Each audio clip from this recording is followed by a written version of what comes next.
I'd like to call today's meeting to order. Ms. Laura, can you do roll call, please? Yes. Member Ciasiela? Here. Member Carr? Here. Member Lamb? Here. Member Oresco? He's running a few minutes late. Thank you. Member Pretty? I'm here. Member Quilty? Here.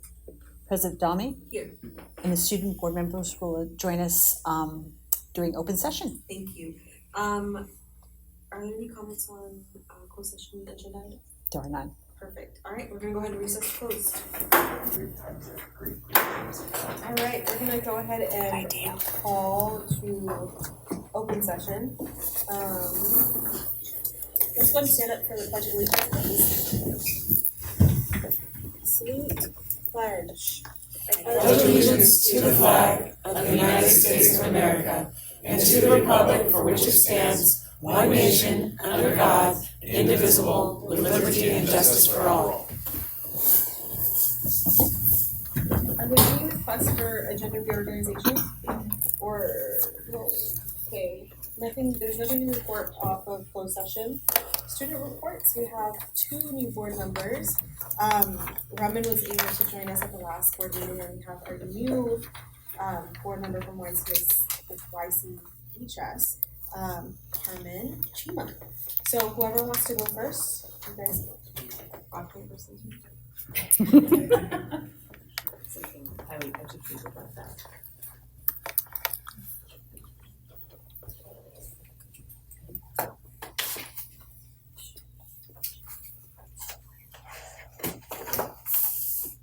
Hello, school board and audience.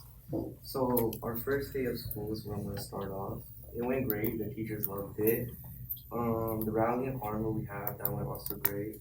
And I tried something new this year with it, which I did school reports of how the teachers felt, get like their actual opinion. And this is some of the quotes. Mr. Van Gilder said he enjoyed the entire day, great and nice for start of the year and reunited with students.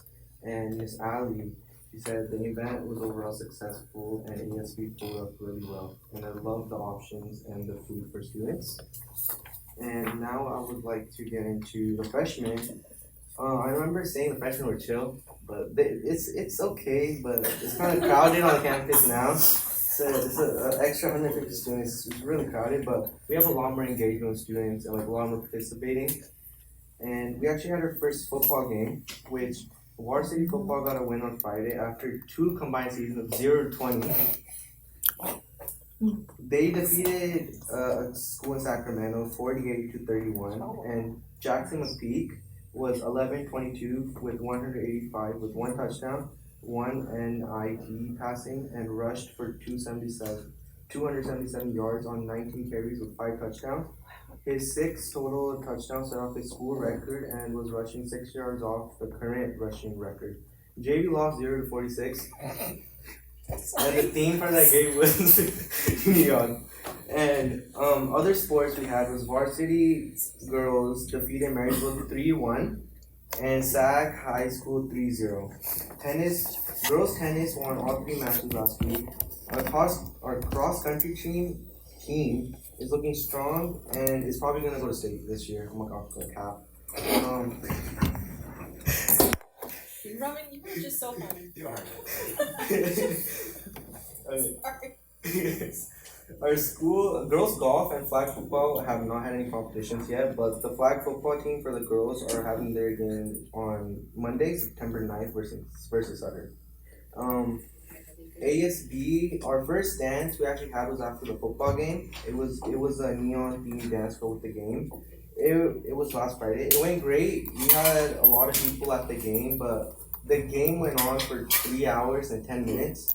Wow. The varsity game, it went from 7:30, 11, 10. Wow. And the dance was from 9, 11:30. So a lot of students left before they had came to the dance. But we had at least 50, 60 students at the dance. So it was great. The dance was to promote our Falcon Freaks membership. Because if you had the membership, you got it for free. If not, you got it for $12. And leadership class is also doing amazing as we put on all the events. The new freshmen and the new students in the class love decorating the first event. And by the way, it looked amazing when I entered, even there was only 30 students up there. It looked amazing.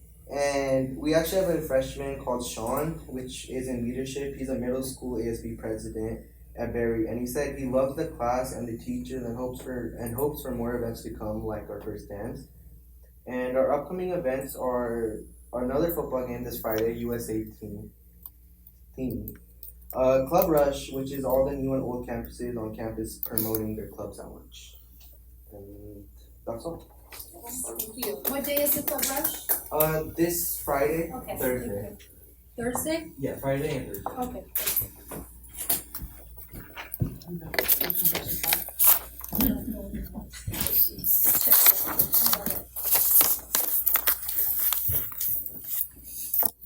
Hi, my name is Carmen Chima and I'm the new student representative for Yuba City High School. First, we want to start by thanking the Yuba City Unified Board for supporting our CAD trip. Our students and staff truly appreciate your generosity and support. We would like to thank you, so please accept this letter as a form of expression of our gratitude. Thank you.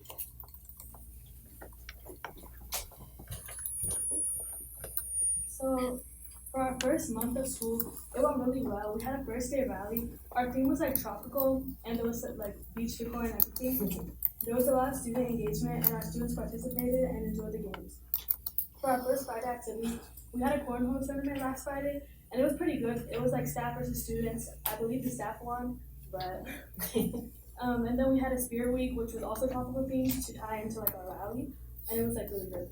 And then this week we're currently having Senate voting for our school's Senate, so that anyone who wants to join just has to take a vote in their class. And then we didn't have a lot going on this month, but next month we have a lot going on. And we have the back to school night this Thursday. We have food fair, homecoming expo, powder puff, and club rush coming up. And then I believe club rush is September 13th, and all the clubs will be showing why people should join their club. And then some topics our school wanted to raise to the board. We wanted you guys to support on college trips because our school is seeking approval to reinstate college trips for high school students.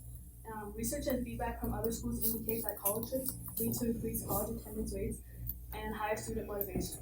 A national college access network found that high school students who take part in college trips have 30% higher chance of enrolling in than those who do not. Additionally, testimonials from past participants highlight the positive impact these trips had on their academic career aspirations. We suggest planning these visits to several adjacent colleges during the academic year. The visits will be carefully arranged to ensure safety and efficient monitoring and minimize student academic schedule interruption. We understand that cost and logistics might be concerns, but we are committed to finding cost-effective solutions and have identified potential funding sources. We respectfully request your approval to move forward with this. Another topic we want to raise is online fundraising. I believe Mia brought it up last year, but we would like to bring it up again. We're asking for your permission to start an online fundraising campaign. We can reach a wider audience online, such as parents, former students, and community members who want to support our cause. The administrative expenses connected with traditional fundraising techniques are decreased by online fundraising. That's it. Thank you. Thank you. Nice. Can I make a comment real quick? Okay, well, I'm gonna make a quick little comment on the piece that you brought up about college trips. When I was in high school, when I was your guys' age, I was an avid and did do college trips. I remember going to Humboldt State and staying there. I can't remember any other school, but it was definitely an experience. So hopefully we can bring some information back on that. We still support avid college trips, and I met with the principal and your counselor, and we talked about that on Thursday, and we talked about looking at options for additional college trips. So we highly support that. Okay. All right. Thank you. So we're gonna move on to reports and information. We can go to developer fees. We'll go ahead and start off with public comment. So you can read the statement for items on the agenda, please. Items posted on the agenda, notice to the public. Under the Brown Act, the board shall entertain comments on any item appearing on the posted agenda. As the board discusses agenda items, audience participation is permitted. Generally, the president will ask board members for their remarks before recognizing requests to speak from the audience. At the president's discretion, agenda items may be considered in other than numerical order. The board will respect the rights of the public to express their viewpoints on matters within the board's jurisdiction. However, comments that are defamatory or that violate the privacy rights of any students or individuals may not be protected by law. The board shall not permit any disturbance or willful interruption of board meetings. Thank you. So we'll go ahead and start off with, Joseph Hattie. Hale. Hale, I'm so sorry. Hale. Hello, my name is Joseph Hale. I am here on behalf of Habitat for Humanity Yuba Sutter. We represent Yuba Sutter, Colusa, and Glenn County for this area. And for those who don't know about Habitat, we're a low-income housing builder. And one of the reasons we're before you tonight is in regards to the fees that changed as well, I think August 24th. I think there was a school increase in fees. And one of the requests we were hoping to make is that when we apply for grants, they're always applied for kind of in the past. And as a low-income housing provider, you have limited funding for certain things. So everything's kind of budgeted and paid through a grant that's done for these low-income housing projects. So when we went forward with the grant, we utilized the old system of school fees, and then they just so happened to change before we received funding to start the project. So one of the things we were hoping to ask is that we would be able to still approve our project based off of the previous school fees before the August 24th date. And if possible, if there's a way to push back, like kickstart the project and then be able to pay those at a later date if there's willingness from the school board.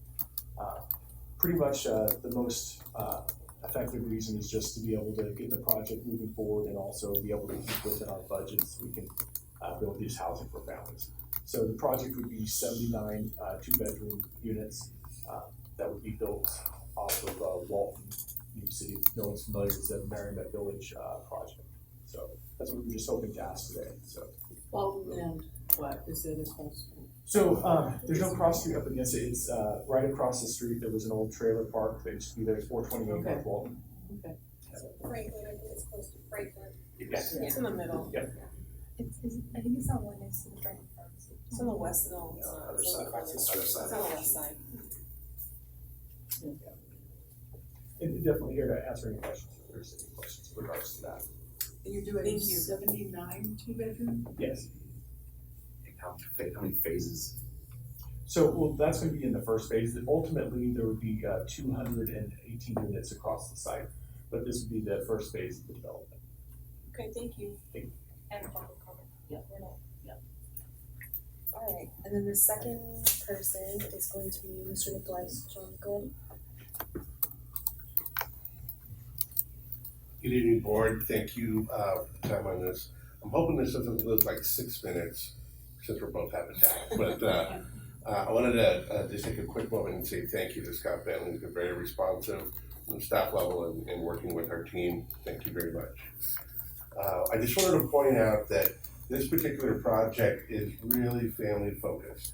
And so our quest is to bring in free childcare, nutritional family meals, and kind of demonstrate and work together as a community that's living there, kind of a blue zone focus, or a bit of a, what's it like to bring the family together for dinner every night, and that kind of a thing. And so really working on things beyond finances and hopefully be able to take people that are living in affordable housing and be able to move them towards home ownership. So we have a real quest, and this is something you're part of. It's our community together. So I just wanted to keep that in mind, that it absolutely is going to affect the students that are in the city school district system. And the other thing that is consideration I just wanted to bring forward for you this evening is favored nations. Oftentimes, if we've had situations like this where we've had changing permit fees or development fees, in the process we really are slow, we're locked in with the state, and we can't adjust once we've signed contracts. So oftentimes if we get this request, other developers that are for profit can say, well, if you gave it to Habitat, you got to give it to us. And we believe that it's something separate because it's not traditional funding, it's not traditional building practices. There is absolutely a difference in the scale in which they pay and it costs them to be there. So not-for-profit means we return everything back to the benefit of the project.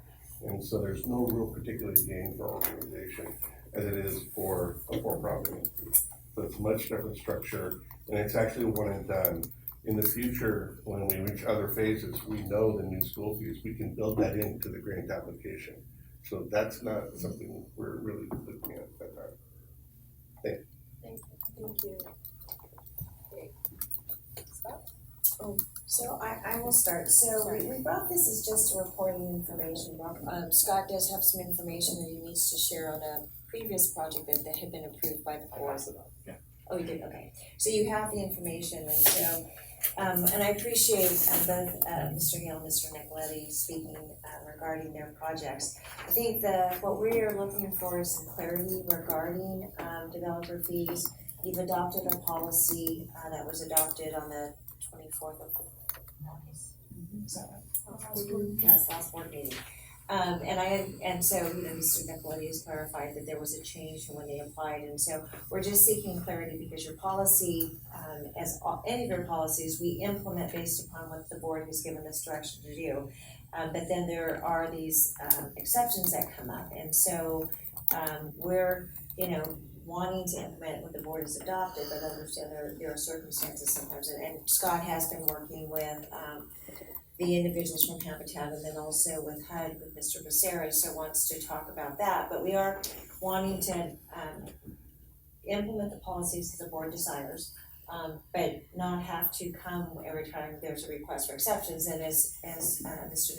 Nicoletti shared is, we did talk with legal because there was a concern about could there be a perception that we're favoring one over the other in terms of developers, also in terms of the possibility of a perception that there's a gift of public funds. So we just wanted you to have hear from us, ask for some direction, and then we did, and I appreciate Scott reaching out to the individuals who have development in place who have asked for some exceptions. And so Scott, I'm going to turn it over to you to kind of share the HUD request and then also the Habitat request. Can I ask a point of clarification? The report right now, what you're seeking is clarification on our developer fee structure and board policy, not on specific projects. No, but he does need some to report. Yeah, So let me just clarify, we're seeking, because with staff direction, based on a board policy you've adopted, we would be implementing that, but there have been some requests for exceptions, and that's been kind of historical, but so we're asking for clarity in terms of, we would be implementing your board policy as you approved at the last board meeting. There is some exceptions here that Scott will talk about, but moving forward, we'd like to be able to implement the policy as designed.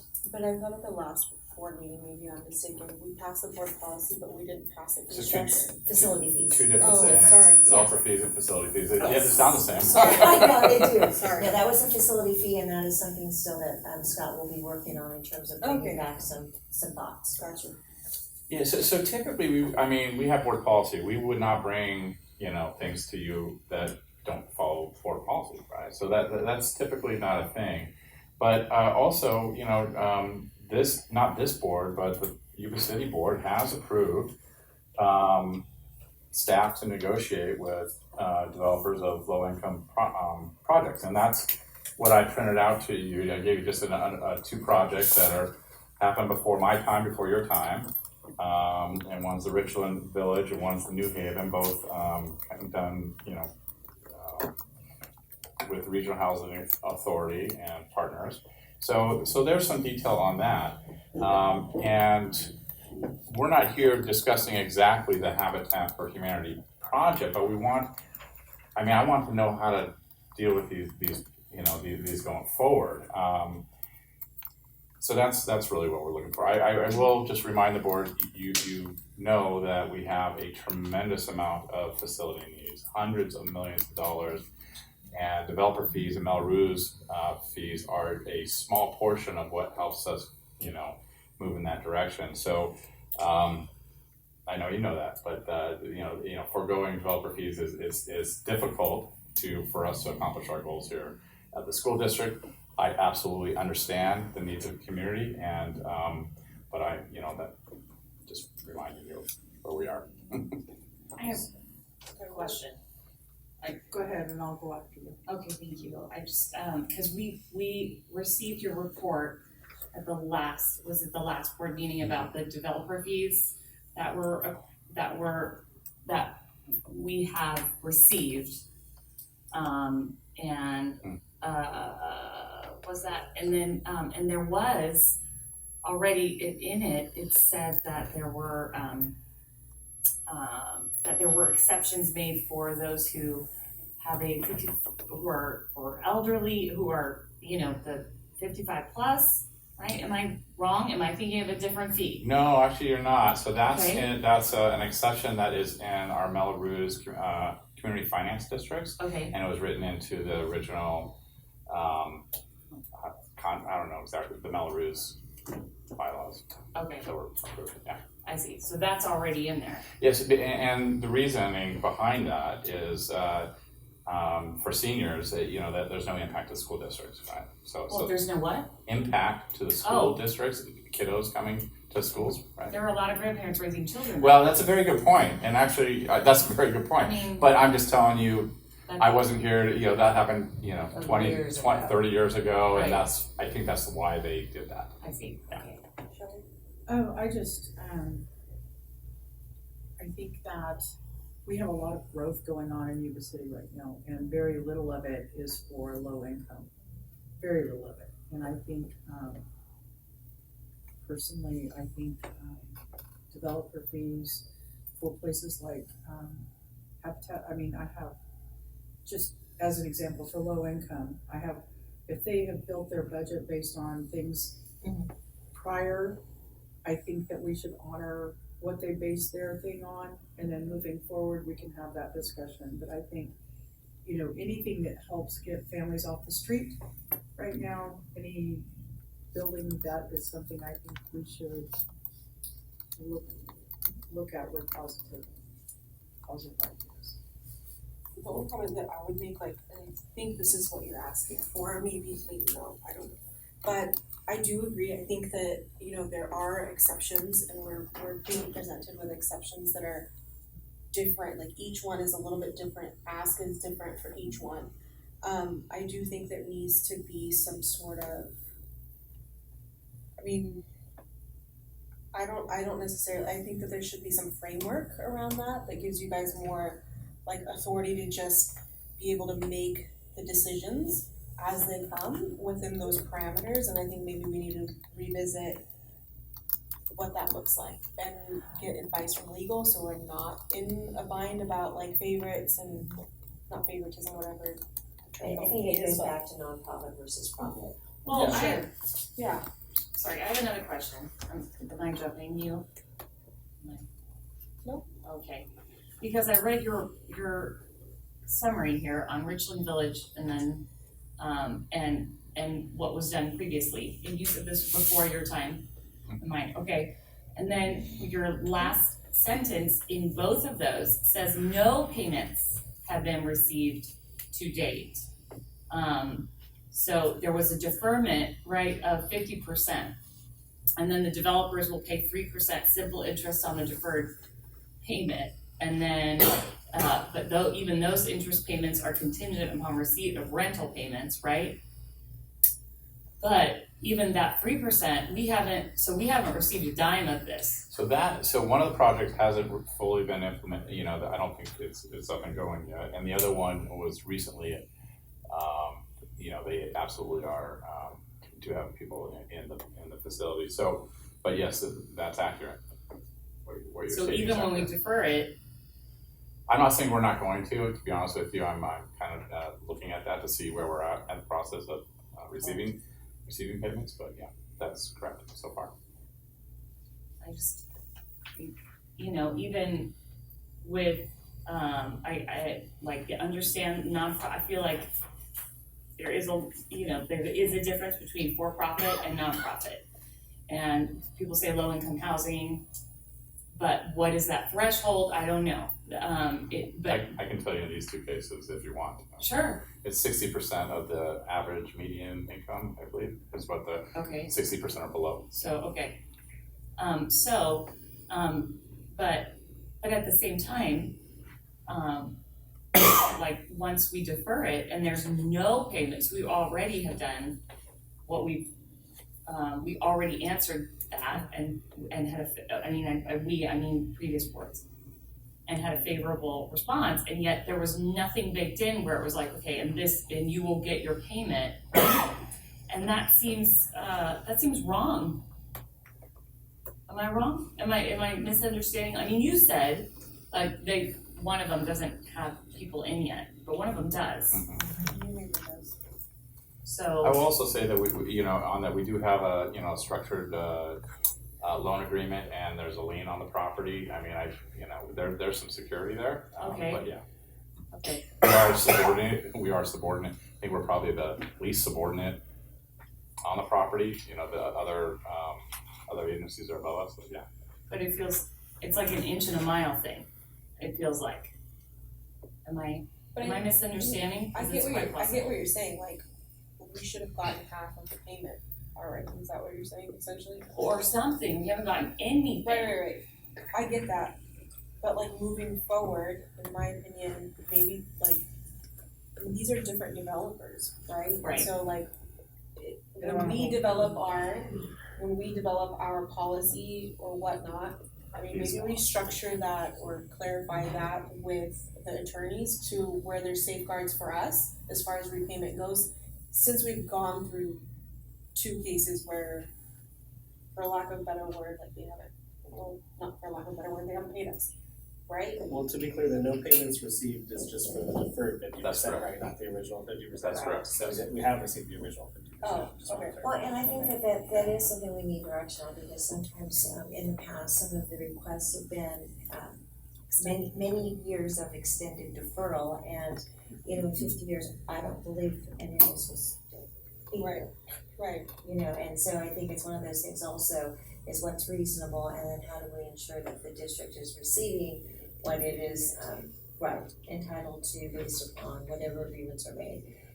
But I do, and I'm going to say this, I do think that there is some, in terms of what John shared, is that they, pursued a grant under one fee, and then, ours is changed. So I understand that, but I think moving forward, it would be whatever your policy is in terms of developer fees, not having to come back every time, because there's many exceptions that come forward, whether it's for-profit, non-profit, that come forward to us, and we are trying to implement the policies. Right. Well, and it should, in my opinion, it should be, to the best of its ability, should be uniform, right? Like there should be some to be legal, yeah. Right, like there needs to be some uniformity with whatever contracts come, because there's gonna be minute changes that could be construed one way or the other, right? So, I mean, I would say just touch base. Yeah, I would say just touch base with the attorneys, and I guess, is it a board policy that would come back to us, or is it contracts that would come back to us, or what? I'm not entirely sure, but I think the first step is to talk to our attorneys and see what we can't do in regards to this. I would support the development of a board policy. I would look to see if there are any other boards that maybe have a framework to start with, hopefully.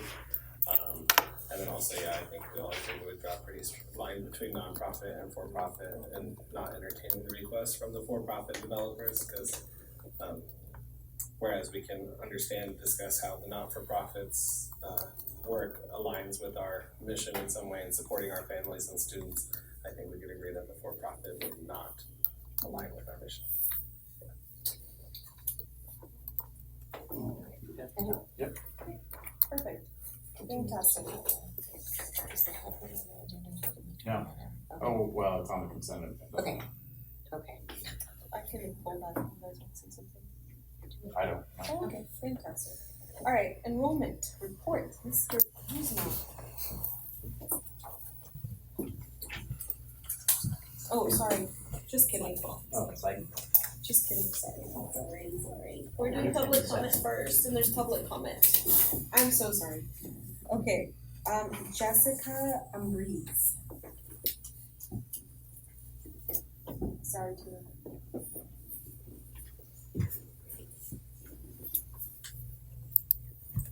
Hello, ladies and gentlemen of the board, audience. My name is Jessica Ambrose. I'm actually a parent of one of the students at Lincoln Elementary School. Today we received an email letting us know that our first grade students, back to school, I believe it's called, was postponed due to, and if I may read the exact wording so that I don't get it wrong here. Due to lower than expected enrollment in first grade, we need to make some adjustments to our staffing, and we want to ensure we have all the necessary information to share with you. As a parent, this kind of caught my attention. I do have other fellow parents that I talk to, and students and whatnot. And after asking a few questions around and hearing some rumors, I just want to address them and see how real they are, because they do affect my child as a first grader. There are rumors going around saying there will be a teacher being cut from our school, and from that class, the students will be getting moved to other first grade classes. And as a parent, I'm concerned because one of my children is in that classroom, so if it were to happen to my child's classroom, that is my child who is not gonna have to go through this. As a parent, it concerns me because, specifically speaking about my child, she already worries enough about making friends and who her teacher will be, what she'll be like or not. Transitioning from kindergarten to first grade is not an easy thing. You go from half a day to a full day. You meet other students that are on higher levels. You go from coloring to now having to read and having to do all these things. And the most important part for a child at that point is who their teacher is. They want to bond right away with the teacher to be able to learn, to be able to feel like they're open to express themselves. And truthfully, the teacher that my daughter has right now, I actually really like, just because of the fact that she happened to be my older daughter's teacher when she was in first grade. So because of that, that made me very happy and very comfortable, as well as my child, to see like, oh, now I have the teacher that was once my sister's teacher, and she did great. So now my child is super excited. It's been 2 weeks of school. She's, attached to her teacher now, talks about her all day long. And it just breaks my heart to think of the fact that this could be a real possibility, and for me to have to deal with explaining to a child who may not understand that because of, I don't know if it's money related or what the issue is, but having to cut a teacher and now having to put these children through this affects not only my child, but every single parent and every single child who is in the first grade. So I just wanted to bring this to the attention of everyone to find out what is going on, if this rumor has any truth to it or what is going on. Because as a parent, that really affects me. Thank you. Thank you. Okay, Devin Astle.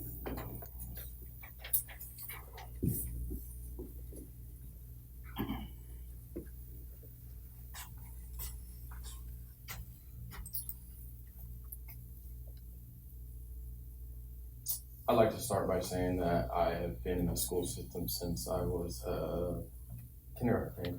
I've had several classmates that are children of individuals in this class, in this room. I want to address the fact that my child is going through could go through the similar situation if this has merit, and the consistency for him is paramount, as it was for me. I appreciate you taking into consideration our children and having their benefit and their best interest in mind. And I would like to offer mine as well. I need my kid to have stability. Having had too many students in his previous class, he was not able to have the attention that he needed to succeed as well as he could. And to learn that now he might not have that opportunity again is very concerning. And that's it. Thank you. Thank you.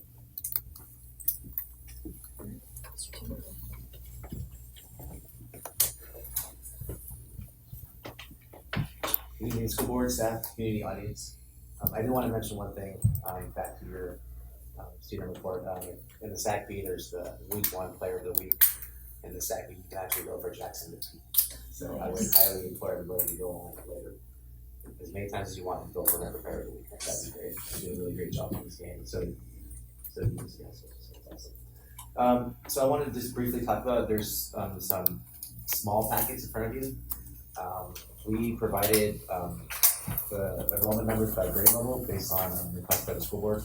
our last board meeting. So in this first one, we have, we're not gonna go over every single page of the enrollment. I'll kind of just highlight some of the areas. Sorry, Jerry. So we have our elementary schools and middle schools in that first packet, and that's broken down by teacher and by specific numbers of students in each class broken down. We also have the middle schools in that same packet. Thank you. Yuba City Independence Academy, once again, I can talk to you about that, but that's a more challenging schedule because of the Independence Academy. We also have our high schools. The high schools have a different look. We did a class load analysis because they have a lot more staff than the high schools and a lot more different classes. And so you can see in that breakdown, we have it broken down by period and by max number of kids, total number of kids.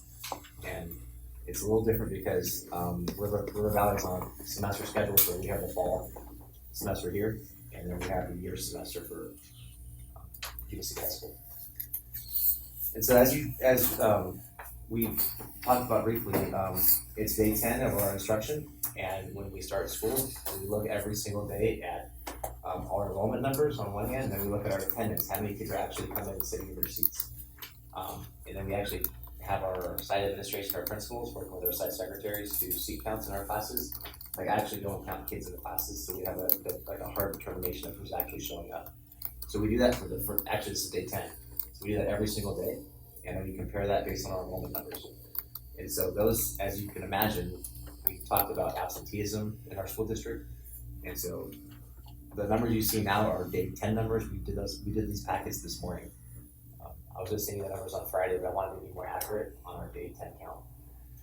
So overall, there's a delicate balancing of class sizes at our elementary levels, at our middle schools and our high schools. So our counselors and our site administration work pretty concisely on this balancing, and it's not an easy process. As you get to the high school levels with more teachers, more sections, more differentiation of classes based on CTE, based on AP, based on C2 classes, it gets a lot more challenging. But like the beginning of every school year, we do have challenges. And sometimes we have classes that come in below projected enrollment, and we have classes that come in below projected enrollment, and they're sitting a little smaller than what we would like. And then when we have openings and vacancies at other sites, we want to make sure we fill those vacancies. And so there's moments we do it every year in our school district where we do have to have those conversations with affected school sites. We have to fill those classes with not substitute teachers, but we have to fill them with our certificate teachers. Those are challenging conversations, but this is something that we've been doing every school year to make sure we give our kids a certificated teacher all year. So that is something that is happening. We are meeting with two school sites tomorrow with our department, HR, and with YCTA to talk to those school sites. I have a couple questions. Is it okay to ask now, or should I wait until you finish talking? You go ahead.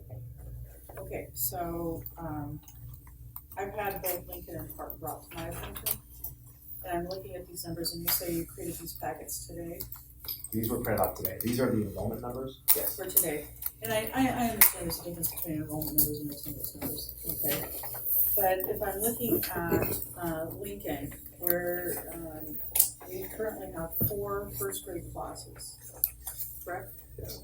And I understand that there's some thought that the smallest one would be dissolved, those kids would be pushed into the other 3, and then that teacher moved to, I don't know, a different school site. We have an opening. We have K opening at Bridge, and we have a first grade opening at K.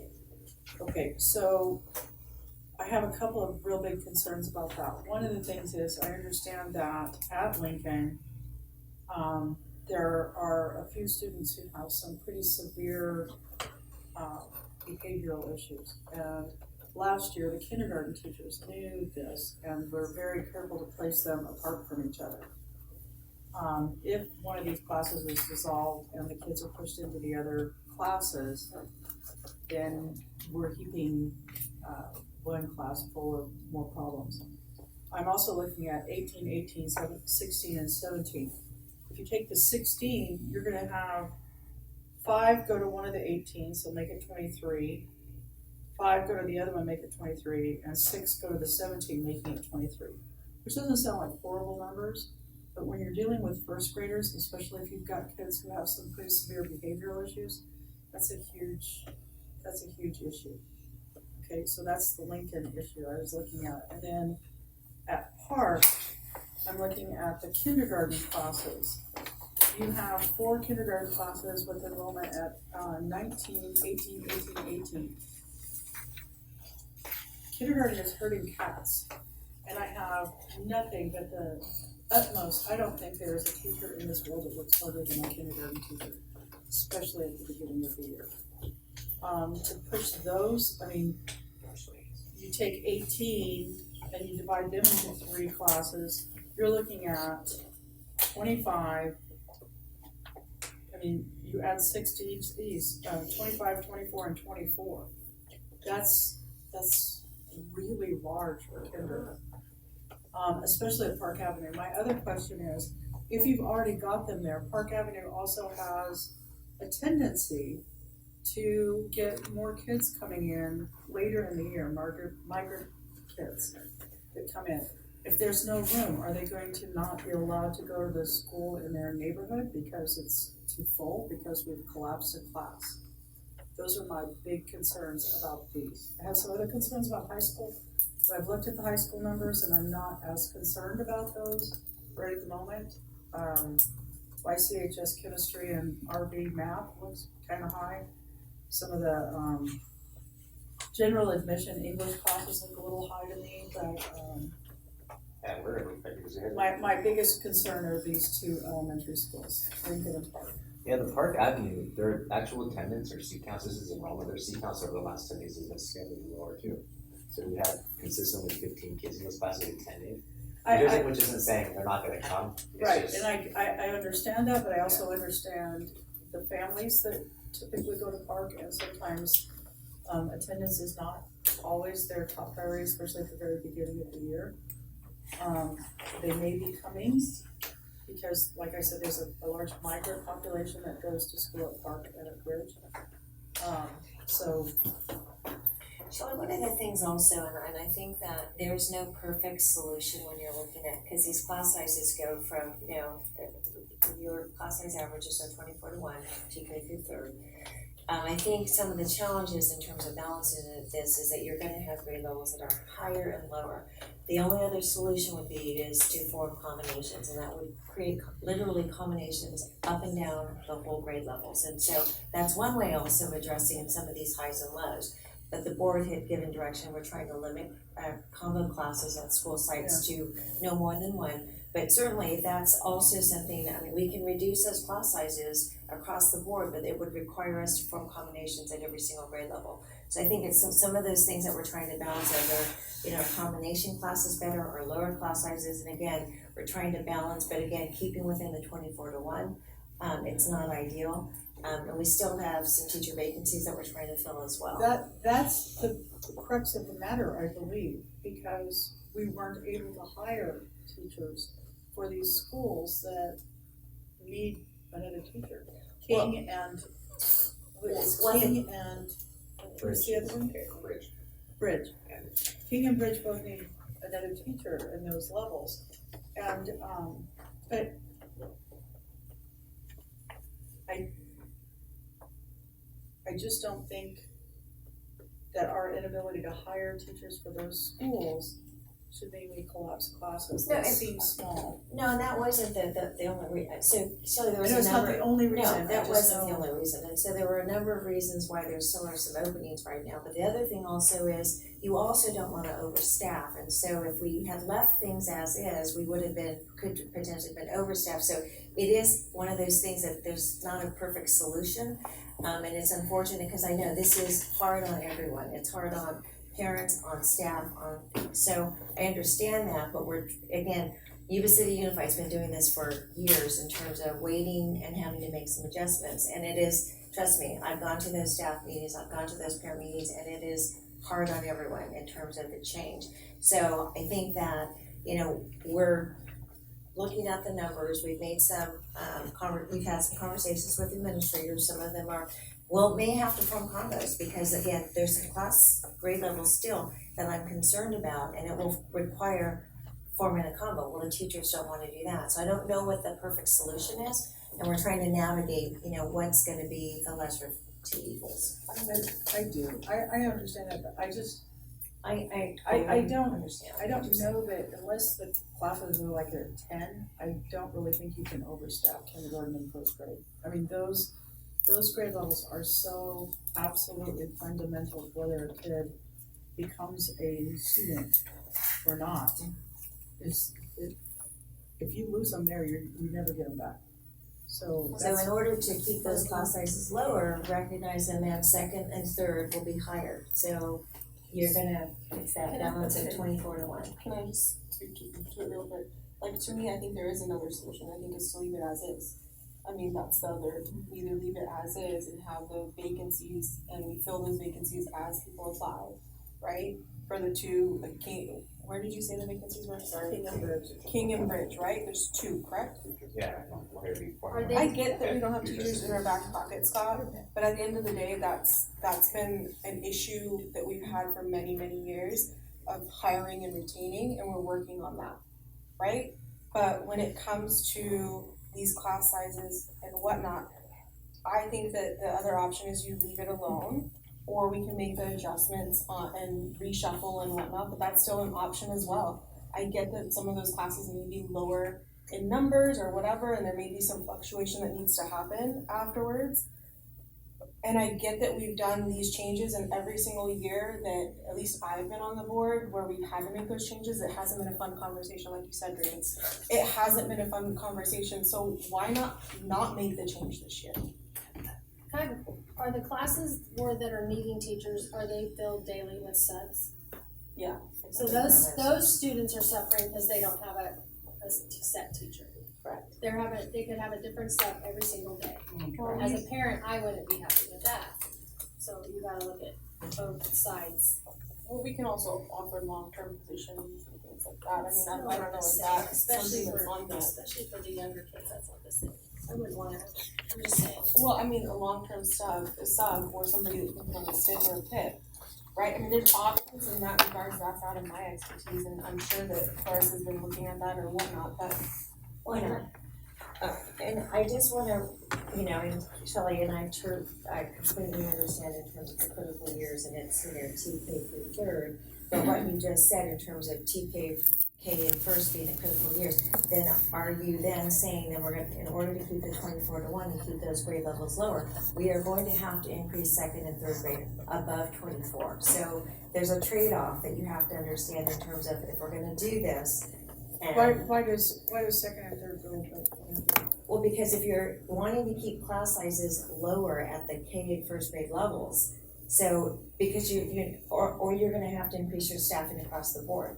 And that's in terms of, becomes a funding issue, because again, there's a finite amount of money.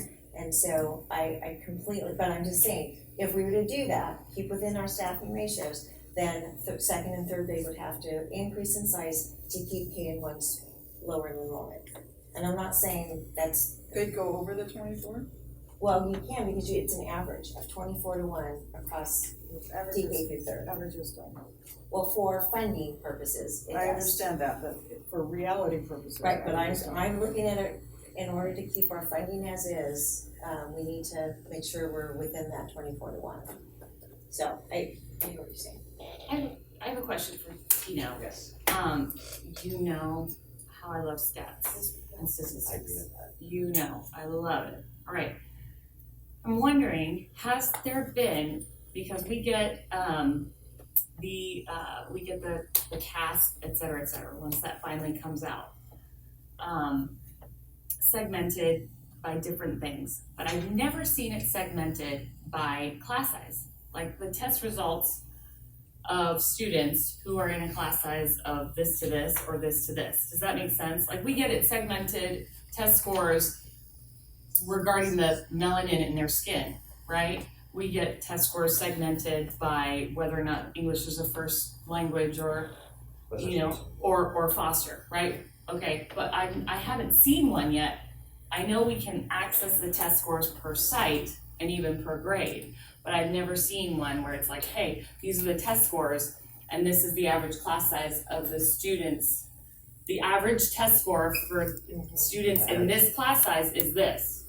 Gosh, that would be so much more helpful than whatever melanin it has in their skin. But as far as do we have anything like that? No.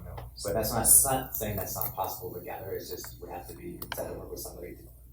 And here's how I'm gonna answer that question, because, and again, this is, what I wanna say is, we have had a pandemic, which has caused some things to look different in our classrooms. Our students look different in our classrooms. But if you go back when we had 20-1, the research does not show any evidence that 20-1 had an impact in terms of the academic performance of kids. But that was, that's years ago. So right now is, I think our teachers are dealing with kids that are different than 20 years ago when the 21-1 research was done. So I think that that's what's hard about this is, because I hear what Shelley's saying, I hear, our kids are in need of, and for our teachers, smaller class sizes are easier to manage. Our kids' needs are different now. And so I think that's part of the challenge right now is we're trying to address the needs of kids who have gone through something that previously has never happened. And then at the same time looking at, how do we maintain fiscal solvency to keep our, schools operational. And we do try, like give you an example. Like I said, when you get to high school, as an example, it's a very delicate balancing act with so many students and staff. But if you look at our math scores in our CAS, across the board, 24% exceeded standard, so 75% haven't. Not good. If you look at our intro to IM1 class, which is our first class that some kids take as freshmen, then they only take IM1. We tend to have lower class sizes at those levels. We know those are really where kids struggle the most. Our IM2 and IM3 classes, which are more advanced, we tend to have a little higher average class sizes. Those kids are a little more proficient at math. But there hasn't been correlative evidence that I've seen that shows there's a major impact. It does help, I would say, definitely behaviorally. When you have 25 kids who are freshmen, you mentioned freshmen, right? I read a 25 freshmen versus 35, there's a difference. Especially with behavior and with maturity, and it's probably it could be easier to navigate classroom management. Sure. So I can definitely see that correlation. But I don't think that I have seen something that says empirically, if you have 20-1, it's going to improve academic achievement. But it definitely helps. I'm not going to say it doesn't help managing that classroom, maybe pay more special attention for interventions with kids. I'm sorry, I'm just gonna interject. So with regards to the 2 moves that are being done tomorrow, or proposed tomorrow, there's nothing that we say here today that will make a difference on whether or not we halt that process of movement or closure of classroom or collapsing of classrooms, correct? Is that an accurate statement? But there's no action to be taken. There was an enrollment report that was requested to be presented, and so and I've been updating the board regarding the numbers and the possible actions that are going to need to be taken, just so that you would be informed. I think it will be future discussion regarding direction to staff, regarding the intent of the board, regarding class sizes. Because again, because we typically have averaged about 22-1, and I know Shelby, you hate averages, but that is what we've averaged across the district for several years and teaching through 3rd grade, which is a great average. We are funded at 24-1, and so we are trying to work within that 24-1. Again, it's not necessarily what our teaching staff would say is ideal right now, what some of the students are dealing with, which we recognize. But we do need to make some decisions, because I don't like to continue down this pathway and then make a switch in a few weeks. I think if we're going to make switches, we need to make those things happen, and so that students can be moved into the classes, an opportunity to make the switch in the transition. But I do think we will need direction. If the board's intent is to keep class sizes lower than the 24-1, then we will have to make other budget decisions in the future regarding how we will fund that. Because again, we're funded at a certain level and we staff at that level. Again, I think our class sizes still are not at 24-1 across the district. They're below that. But again, I'm talking purely numbers, and I'm recognizing the emotion that this causes for families and for our staff. Can I ask? Sorry. I have a point of clarification. I just wanted to say, I know there are no easy solutions, and as far as the combo versus collapse, as someone who's taught a combo and not a combo, I would rather take 5 students than a second grade any day of the week. And I do think that if there were options to have someone on a stick or a pin, that those positions would be filled accordingly. I think it's the lack of options that is the problem. I know there's outliers, but a lot of these class sizes do look really good, and even with the proposed changes, I think are decent, especially compared to some of the surrounding areas and the class sizes going on in their districts. I actually think these would be quite competitive. Some of these have like, for example, Riverbend.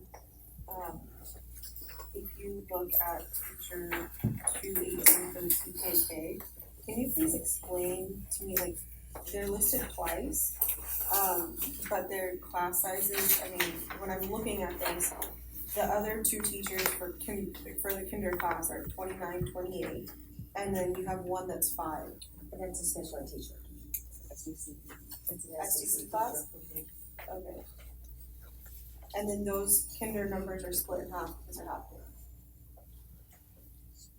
Right? So in those classes, like in the AM, PM, there's only the teachers. The teachers.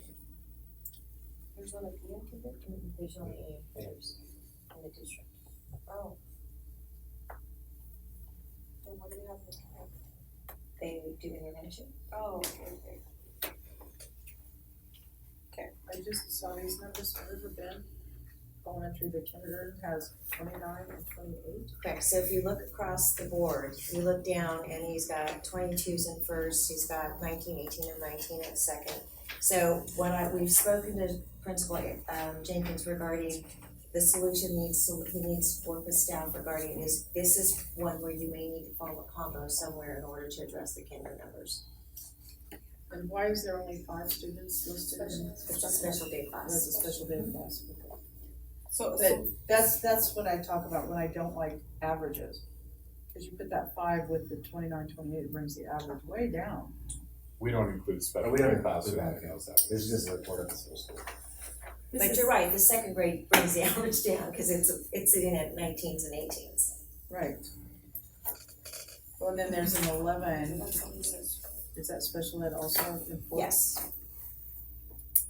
I just, this is anecdotal, so take it as you will, but I was part of a combo class when I was in the 5th grade. It was a 5th, 6th combo, and it was the most academically beneficial of my elementary school year. It was fantastic. As far as a student, I understand how difficult that would be for a teacher, but being in the room when 6th grade subjects are also being taught, and I believe what they had done at my school was kind of the upper performing 5th graders and a few of the lower performing 6th graders. So that was that. But anyway, as far as for the student's perspective, one student anyway, I loved it. 5th and 6th. 5th and 6th. It's different, I understand. I'm just saying the combo was awesome. I loved it. So in regards to the high school, we have been working with the site principals on the balancing their schedule. We have addressed administration at the high school. Yeah. Do you have any questions on that? The high school? Math at River Valley. Which math?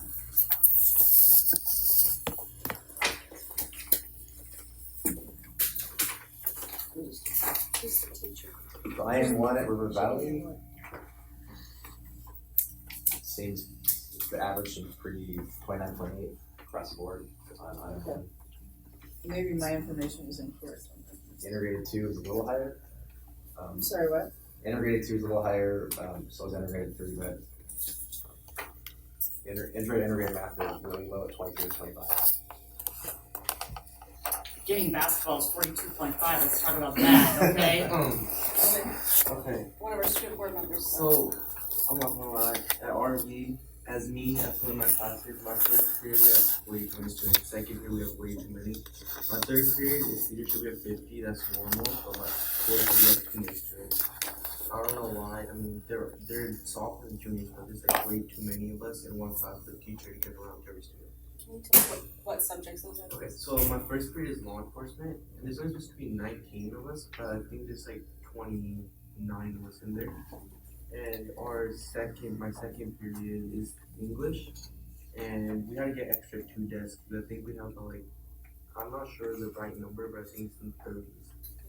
And then my third period leadership. My fourth period digital photography, and we also had to get extra seats in that class too, because we had women students. So something to just think about with like law enforcement, and so ideally elective classes as a teacher, you want to have a lot of kids in there, because kids choose those classes. And so you want to be competitive. I'm being honest about that. You want to make sure you have high class. You don't want to have 60. You want to make sure you have enough seats for kids. But law enforcement 29 is typically not a high class. You want to make sure you have that class full. Otherwise, if kids aren't taking that class, then that's something that I'm excited to hear there's 20. Yeah, that's also actually awesome. 20 more police officers. We love it. But I might add, like, most of them are from YCUSD. So yeah, we do a co-enrollment. Yeah. And if we didn't have that, we'll be able to run the class as well. And then about the basketball PE. Oh, I was totally joking. I was teasing. No, I'm just saying though, most of the PE classes we have, there's a lot of students, but it kind of makes the class more fun. When there's more of us, it Totally. makes it way more fun. Like, I had Miss O'Neill, and there's like 50 of us. Like, it was fun running the mile with 25 people. Well, I can't imagine the mile being fun, but I'll take your word for it. She took my mom from like 12 minutes to 8 minutes, so she did her job. Well done. Sarantino, the way we weighted those classes, they were, when they were master scheduling at 32, correct? And then there was some need, and sometimes and we are talking to the principals about where we're seeing some classes that are higher than normal in terms of can they balance those classes. And with some of those advanced classes, they're single classes and there's nowhere to move the kids. So we are looking at that. And so again, there could be a 32 that he's sitting in, but there's a next period, there's a 25. And that's part of the challenge, is just because kids, their selections don't, it just makes it really tough. And at River Valley, like forcing everything in one period or AP classes, which makes it a conflict for a kid. So. We have one more public comment that came in late. So if you guys don't have any more comments for Tino, you guys want to hear them? Oh, did he finish? Did you finish? You guys have any more questions for me? What's our precedent with late comments? We don't have one. I don't think. Do we? I don't think I've gone to late comment. Thank you for the report, Tina. Yes, thank But you. what's the pleasure of the board? Might as well. And Shelly, I just want to clear, is this what you were looking for with your request? Yeah, I just wanted to look See at the the actual numbers. numbers And I just wanna make instead sure of we- averages, because Yeah, I know. they don't tell you really. I know. I mean, I had 42 kids in a 10B class one year, so it didn't average out at that, but I had 42 kids Mrs. Lukens? and 36 desks, which are really some floors. Referring to me like a sturdy teacher. Good evening, board members. Thank you for the opportunity to speak, and thank you to the parents who spoke tonight on behalf of that first grade classroom at Lincoln School. I recognize the challenges that we face as we try and balance class sizes, because students don't show up in convenient little packages of 24 at K3, and we have to make some tough decisions. I appreciate that over the last several years post-COVID, this board has and district has invested in class size. I would suggest that the sample sizes are small and the evidence is out there, however, that class size does have an impact. And I would be happy to send you some of the research that shows it. The problem with research is, little humans don't, they don't behave like little mice that we can run through programs and separate them into controlled groups and the experimental group. So the data there does suggest, and certainly your classroom teachers will tell you class size matters, especially post-COVID. Our kids are still not okay. We kept thinking they would be getting better, but I will tell you that at that kindergarten, I went to see that kindergarten class at Lincoln last year, and I went to see all first grade classrooms today. First of all, I gotta tell you, first grade teachers are amazing. You may think kindergarten teachers are amazing, but first grade teachers are amazing as they teach kids to read. those smaller class sizes when there's significant behavior issues are really fundamental to student learning at Lindquist. I recognize the challenges of we've struggled to staff our classrooms. I appreciate your dialogue tonight as you make tough decisions, and I appreciate that the cabinet has looked at numbers. I think we have some challenges in front of us as we really look at, it's not just a numbers game, it's what are the behaviors like and what are the kids in that classroom. I certainly appreciate the disruption it has for families. With regards to Park Avenue, putting them, I mean, we've got to remember our students of poverty are more likely to be impacted by smaller class sizes. The evidence is also significant on that, and they are more likely to have gaps in their education. Smaller class sizes at Park and Bridge are really important, and that's part of what has been a nationwide effort for decades, is to address the needs of our students of high poverty, and that is certainly true at Park Avenue and Bridge. You'll notice that Bridge Street has 24 in their kindergarten classes right now. This would put Park Avenue at 23 in their kindergarten classes. Our kids at Park Avenue need us, so I recognize the challenges of the decisions that have to be made, but I also appreciate that there are kids in classrooms that are impacted by these decisions, and families who have to help their children navigate the changes. So I don't think that there was necessarily any change made tonight, but I do look forward to future conversations as we make some tough decisions. And I do appreciate you highlighting the 29 down at River Bend, because I have heard the stories from that classroom about part of the reason why they've been absent is there's a stomach bug going around, and one of those kindergarten teachers may have had his shoes you know, that's the other thing with teaching kindergarten is there's bodily fluid issues. So he talks about the challenges of that when you have 29 versus the 22. So I recognize the tough decisions. I know there's money involved, but I think that there's no greater investment than our kids. So thank you. Thank you. For me, I know there's been obviously a lot of dialogue with regards to the enrollment report, and I understand we kind of veered off in some directions. I personally would like to be able to discuss this a little bit more as far as class sizes go, so that way we're not having to be in this predicament next year. Maybe we can be as prepared as possible for the coming year. Whether that's like an analysis or a deeper dive or something like that, I don't know, but if this can be brought back at some point, if people have individual questions, they can reach out to the superintendent, but I don't know, what do you guys think? I just have one other question. I guess recognizing that each, school has its own culture, so to speak, right? Every campus, every administrator, that sort of thing. And because I still consider myself new, what level do the administrators have in these decisions? The administrators who are in contact with parents every day and who know their staff and, in a way that we don't. I mean, are they part of these? They absolutely are. So we're talking to them as we're seeing their numbers and checking to see, is this accurate? Mm-hmm. And then also there's discussion when we look at the staffing appears adequate, but the numbers are kind of, are not equal.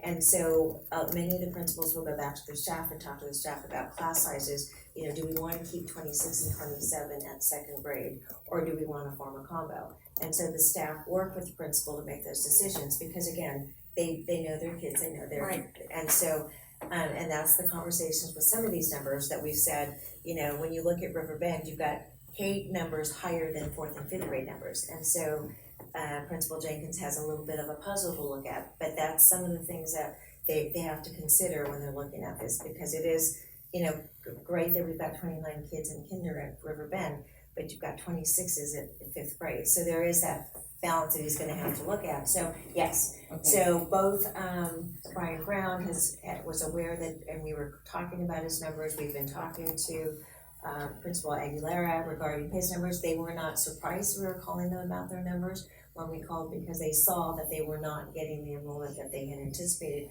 at those grade levels. And kinder is always kind of it's a gamble. We don't know. We don't know how many are going to come in, and we don't know. And so we do our best guess estimates. And the unfortunate thing is, you don't know it until 10 days into it. And again, I get it. What parents are saying in terms of kids getting comfortable with their teachers, I get it, but we're also faced with, across the board, across the district, we're trying to solve a puzzle. I just wanna make sure that was a very weighty, as far as the decisions being made, like those are the stakeholders, And I'm right? gonna look to both Tino and to Cloris regarding the conversations that have been had with the principals across the district. Definitely, we've had conversations, we looked at different things, we looked at the attendance patterns, understanding the populations that are being served, understanding where the numbers would take them, the averages of 22, 23, about looking at there, making sure class sizes are as balanced as possible, looking at bubbles. Extensive conversations about how we can support them. We actually looked at long-term steps, observed steps. I've been exhausted. This is our last step. Thank you. And quite honestly, this my own kind of editorial. I haven't been at a district where we've had this small amount of displacements at the beginning of the year. 2 is extraordinary. Thank you. Alright, any more comments on this? Nope. Alright, let's move on. There's no comments from public on items that are not from the agenda. Correct. Consent agenda, can I get a motion? I make a motion we approve. On the motion by member Cioscio, second by member Lamb, all those in favor? Aye. Any opposed? Hearing none, motion carries. Action item 12A, expulsion, suspended contracts and readmission. I make a motion to approve as discussed in closed session. I second the motion. On the motion by member Roscoe, second by member Quilty, all those in favor? Aye. Any opposed? Hearing none, motion carries. Board reports, information, and discussion. No, fantastic. There's no written communication from the public, employee groups. You already heard part of my presentation, because I truly understand the challenges that when you're in the classroom, those class sizes matter. I recognize that Riverbend's going to have some challenges to address their kindergarten issue, because yes, they do have a 4 or 5 combo at Riverbend. Our kids are still struggling academically, emotionally, and socially. So we've got a lot of work to do. But I've got to tell you, we've got amazing folks out there. It has been a joy to be out there visiting our schools. We've got great stuff going on. I told you I spent the day at Lincoln watching the first grade team. Watching students learn to read is amazing. The power of first grade teachers to introduce our students to a whole world that's in front of them as they learn to read is just remarkable. I watched the 4th grade classroom as they learned about adjectives. So I proceeded to tell them as I left that this girl together had an awesome, amazing class to throw in a couple of adjectives for her. Because they were talking about 7-up sentences to go beyond I like dogs. To add colorful language. So there's just great stuff going on out there. A couple of other things to highlight for you is I watched Bridge Street teachers as they made those tough decisions that the superintendent referred to about what do. They've got class sizes in 3rd grade that are large. But they all talked about it as a staff to figure out, well, the 2nd graders, that group was doing pretty well, and they're on grade level, and we think we can, that them in 29 is much better than doing a 4 or 5 combo, so the 4s and 5s are a little lower. So I appreciate that kind of teamwork decision-making that they made to say, let's figure out the best way to address the needs of our students here at Bridge Street. But they also do that on a regular basis as they look at data and continue to regroup students on a variety of different levels based on a variety of different needs. And their flexibility and willingness to do what it takes to meet the needs of our kids is truly remarkable. I've also been out checking out our new TKK SVC classrooms. Well, that's challenging, because I'll tell you, I went in the TK classroom with Kristen Kircher on day 1 and Carrie Lewis on kindergarten class down at Gowdy on day 1. And it's just amazing all the things that students have to, the rules and procedures and routines that you've got to figure out in kindergarten. Then when you're in SVC class, it's like, okay. there's a lot of amazing stuff that goes on as those students navigate school for the first time. I've also expressed concerns with regards to long-term subs in our district. I acknowledge that the rules of the game that say a very effective sub, we've got a very effective one down what room is she in the kindergarten classroom at River Bend, doing a great job. But because of the rules of the game, after 30 days, she will have to move out. And another 30-day sub will move in. The same is true for the long-term sub down at River Bend in 3rd grade, for a teacher who will be out until January. That's sad, and it's unfortunate when the rules of the game put us in the position of taking out effective people out of the classroom. There are ways around it, of pursuing a TPSA, a teaching permit for statutory leave. The problem is, to get one, the candidate has to do a 40-hour training. That's 40 hours that they work and don't get paid. So there's not much incentive for them to do that because their long-term pay is the same whether they get a TPSA and do the whole thing all year long, or they bounce every 30 days. It's 40 hours, and they have to pay for that course, and then they also have to demonstrate subject matter competency. I would encourage us to look at creative ways. Is there a way for us to support our subs to get their TPSA authorization so they can stay in our classrooms? Because sometimes they're in that classroom the whole year. We did have a TPSA out at Youth Vista, and that teacher got to stay in that classroom the entirety of the year. That was great for kindergarten kids at Youth Vista. The other thing I would encourage us to do with regards to long-term subs when they're going to start on day 1, let's make sure they got paid for a couple days before day 1 so that they could walk into a classroom that was ready for them to teach. I appreciate the fact that we are always reflective, looking back and figuring out how can we do this a little better next time. So that's what we're really all about, and I think I would like to also share with you some other good news. I was at Gray Avenue, and first of all, the paint job looks great. The paint job at UC High School looks great too. It's like brown and gold. It's not blue, it's not River Valley green, sorry. It's brown and gold. For a while it was River Valley green and they weren't happy about that. But it changes the feel. And at Gray Avenue, I have to admit, I kind of miss Ty Pelfrey's math facts across the ceiling. But it really looks good, and it just changes the culture of the school. In addition to looking good with their paint job and their shade structures and even their parking lot. But the other thing that I think matters even more than that is they're really working hard on that cell phone policy and the no cell phones. And I can tell you that the reports I get are kids are really complying, and they've watched student conversation increase. So when I've brought to you before, this is probably the biggest thing we can do to impact student learning, is we've got to help them with their cell phone issues. So I wanted to share with you some of the exciting things I see going on out there, and then I have one other that might come as a surprise to you. I'm going to advocate for assistant principals. They're really important, and they're really important in supporting the whole child at our schools. Park Avenue had a full-time assistant principal last year, who was amazing, and Bridge Street had a full-time assistant principal. Right? Those assistant principals really do a lot to support the program at our schools of high poverty.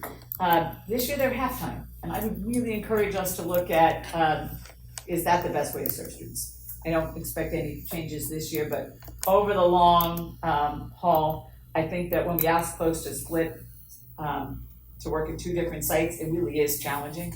Same thing is true for our special education teachers who split sites. So I just would like us to look at assistant principal assignments over the long haul.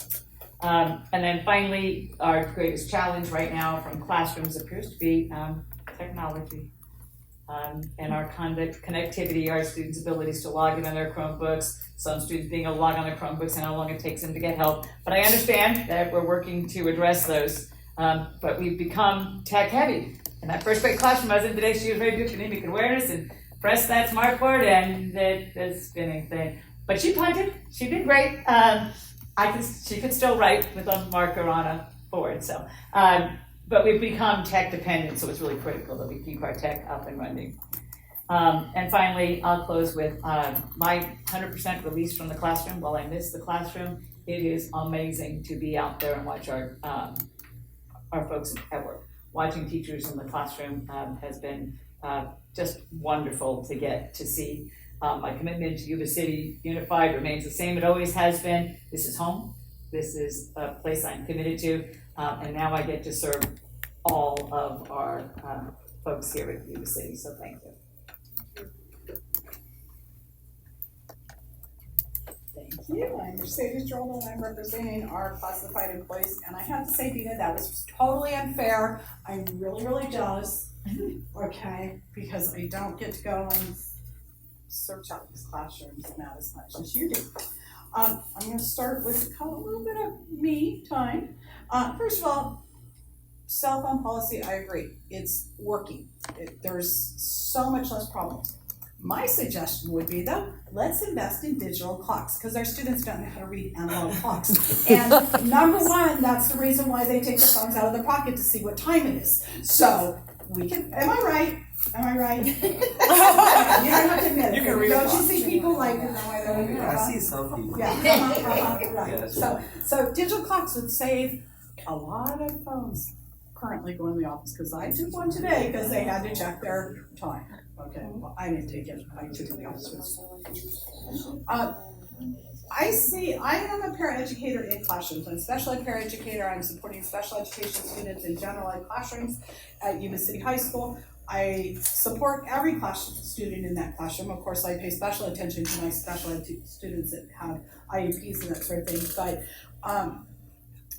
I'm busy this year. These classes are full, and we're running around, especially in our math classes, our integrated ones, because we don't have as many intro classes and that sort of thing. So we've got kids with, you know, maybe not quite that grade level skill that we need, which is making in the classroom, having 2 people in there is awesome, but not every classroom has 2 people in there. So just a observation I have. So now I'm going to move on to some more important things that might not be so nice, might not be so fun, but I promise to be nice.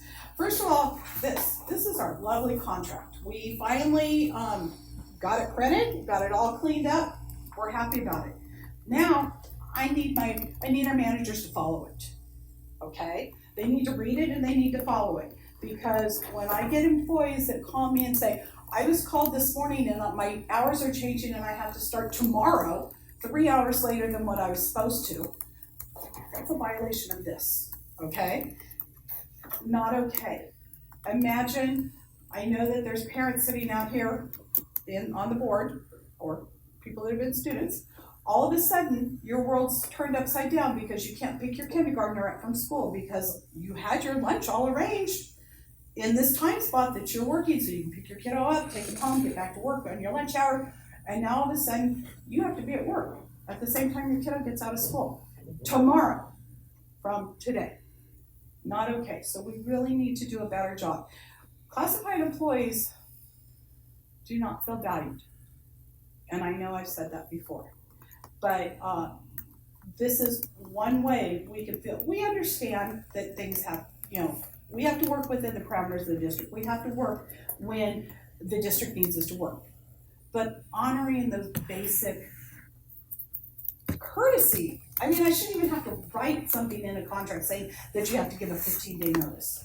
That should be common courtesy, but it's not, and it's not being followed, okay? So I do hope that we can get that word out to our admins, classified managers, anyone that might be responsible for that, to make sure that they are following the contract. Also, when we're moving people, some, especially as paras, and again, you know, paras go out the bottom of the pay scale. We don't make a whole lot of money. On the ranges, we're about the 3rd, 4th up on the range scale. That's not very much. But yet, we're being put in harm's way. Sometimes we're being moved to areas that are completely outside of our comfort zone, and not even a thought process if that's going to be a fit. It's like, okay, you're going over there. I think we could do better than that. I think our students deserve better than that. Our students deserve to have a staff member in a classroom that knows that has an idea what they're supposed to be doing in there. But, you know, you go from high school and all of a sudden you're in, and this might be an exaggeration, maybe you're in a kindergarten classroom. That's a pretty big difference. That's a huge difference. So I do encourage us that we pay attention to what's happening there. Another area of concern that I have is our libraries. Now, as you know, at the end of last school year, we laid off about half of our library staff. We left any second person that was in the library, we laid off. Our high schools had we have techs and clerks. The clerks are typically in elementary school. So at our K-8s, now we have one tech doing the job of a tech and a job of a clerk. That doesn't really make sense to me. Does it make sense to you? But that's what's happening. So we laid off people, but now workload's increased for other members, other unit members that are in those positions. So double. When you have two people, now you have one, all that works on one person. So we need to look at that and make sure that, you know, it makes sense. Does it make sense that a small school has similar coverage as a larger school? Doesn't make sense to me. And remember, those clerks are elementary. Those are the ones that are supposed to be out there reading to our children to help them in the library, help them with those library skills. But if we don't have somebody in there, who's doing it? The tech that's in charge of some other things, right? So we really need to keep an eye on that. And lastly, last month, or last 2 weeks ago, I talked about our core values. And I'm going to talk a little bit about inclusivity and how that works with the classified employees. Because classified employees do not feel included. And maybe that's okay. Maybe you think that's okay. But as a classified employee, I do not think it's okay. I think that inviting somebody to the party and welcoming them, make them feel welcome at the party are two very different things. Think about this. You're in, third grade, right? You have a small, we have a big class, so we don't invite the whole thing. But you invite your classmates, right? But you didn't really like this one over here, so you invite them, but you don't want them to come. That's what we feel like. We feel like we're invited, but you don't really want us to come because we're invited at the last minute. There's no thought ahead of time, hey, maybe we should include classified on this. No, it's the last minute, hey, by the way, if you want to show up, we'll pay you. You can put it on a timesheet if you want to show up. It's okay. That's really inclusive. That makes me feel really, really valued. So on that, I would like to leave you with those thoughts of value and inclusivity and see how we can do a better job as a district to be inclusive of all of our students, all of our employees, all of our staff, of our community. Thank you. Comments from board members? I'm gonna start. Anyone else want to go? Working in another school district, sometimes when it's not going in such a good direction, sometimes I try to convince myself maybe the grass just seems greener on the other side over here in Yuba City, for example. And now I get to come home every day from someone working in Yuba City, and here the grass is greener on the other side. So I am very proud of what's going on in Yuba City and the support that's been offered, because I hear every day about the support from mentors, from fellow teachers, from administrators, from the various supports and services offered from the district before the school year and as the school year goes on. It makes me extremely jealous. I'm very jealous, but I am so happy to hear about all the things, all the networks and supports and people there just to help and support our new teachers and our new students. So I just wanted to really shout that out because I really appreciate what's going on in Yuba City. So thank you. Awesome. Comments from superintendent? No, I think what I'd like to just make a statement in terms of, staff try to do their best. I would ask that everyone assume the best intent. We're not perfect, we make mistakes, and we definitely want to make sure that staff feel appreciated and included. And so it's noted and it's recorded in my my brain for future. But I would ask that it is always a difficult time of the year when you have parents whose kids could be affected. It's not what we want for anyone. We are charged with trying to make sure that staffing is allocated and equal, and you'll see things and there's all those things that we have to consider as we're looking at numbers and staffing, and it's there's not a perfect formula, and it would be nice if kids came in little packages of, 20s, and they just don't, and that's the challenge, and again, we don't want to upset anyone, and we certainly understand that students have changed over the past few years. We're recognizing that, we understand that, at some grade levels, there are clusters of kids who have not been in school. And who, we've got kids who are not potty trained coming to school because we have to bring in very young children now at TK. So we're challenged with a lot, and I would ask that everyone assume best intent. We want to work together. We're asking to work together, and again, we're not perfect. Please let us know if there's any way, suggestions. We're open to those things. So I just wanted to make that statement, and I do appreciate everything that everyone's done to get the year started. There's been some hiccups, but there's a lot to celebrate as well. Thank you. Alright, next board meeting, September 10th, 2024. Can I get a motion? Make a motion. To adjourn? Oh, wow. Okay, who's gonna second that? Second. Okay, on a motion by member Hilty, second by member Cecile, all those in favor? Aye. Any You didn't even opposed? say it. Hearing none,